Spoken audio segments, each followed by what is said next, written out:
j'ai commencé donc ces années-là une pratique picturale qui était complètement basée et pensée à partir de ce qui était strictement physique et matériel dans la peinture. J'étais toujours fasciné par cette matérialité de la peinture, par son côté tactile, sa tactilité, on peut dire en français, et comment cette tactilité, elle était censée et capable de transmettre finalement des sensations et des idées qui pouvaient être très très abstraites. Je me suis situé un peu par l'enseignement que j'ai eu, ensuite par le développement de la pratique, dans cette lignée, cette tradition moderne de l'abstraction, pas comme un choix stylistique, mais plutôt comme une façon de se placer vis-à-vis du réel. J'ai toujours pensé que l'abstraction me paraissait plus près du réel, en tout cas du réel tel que nous le vivons aujourd'hui, qui est un réel complètement fragmenté et médiatisé. Et face à cette, cette réalité, cette circulation des images, il me semblait que tout ce qui était important et fort dans la peinture n'apparaissait pas dans cette circulation des images. Cette activité, cette présence physique qui a un rapport aussi bien à l'échelle qu'à l'opticalité de la peinture, elle devient aplatie, elle devient une sorte de chromo dans l'image. Et d'où mon choix que j'ai fait très souvent, et donc aujourd'hui je vais être amené à le répéter, de faire une communication sans image.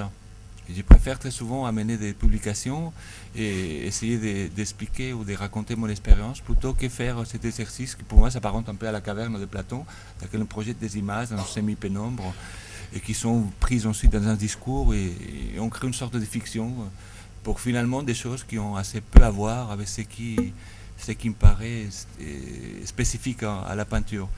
Et pour finir un peu la boucle, aujourd'hui, et c'est ça qui me semble intéressant pour revenir à cette notion de tableau qu'évoquait Jean-François, il me semble que face à cette dématérialisation dans laquelle nous vivons et nous baignons très fortement, et qui est le propre aussi de cette circulation de ce qu'on appelle un peu l'industrie de la culture propre à, comment dire, aux grands messes, aux grands foires de l'art contemporain aujourd'hui, cette notion des tableaux est un peu une sorte de repoussoir, puisqu'elle implique cette présence. Pour comprendre et pour juger d'un tableau, il faut qu'on soit face à lui. On ne peut pas le faire face à des images. On peut comprendre ou s'aviser d'un travail quand on connaît, quand on l'a déjà vu, mais on ne peut absolument pas. En tout cas, moi, je me sens complètement démuni et incapable de juger d'un travail quand je le vois simplement par des reproductions. Et ceci, ça me paraît une spécificité assez intéressante de la peinture. Et du tableau. Et pour moi, cette notion de tableau aussi, elle est hybride. Elle n'est pas les tableaux tels qu'ils étaient compris un peu dans la modernité classique, cet objet en deux dimensions, qui était les fruits un peu de cette émancipation de la peinture, une fois qu'elle a quitté les murs, qui est un peu l'endroit primigène où la peinture était construite. Et qui me semble qu'aujourd'hui elle déborde un peu de son cadre, si je peux employer l'expression.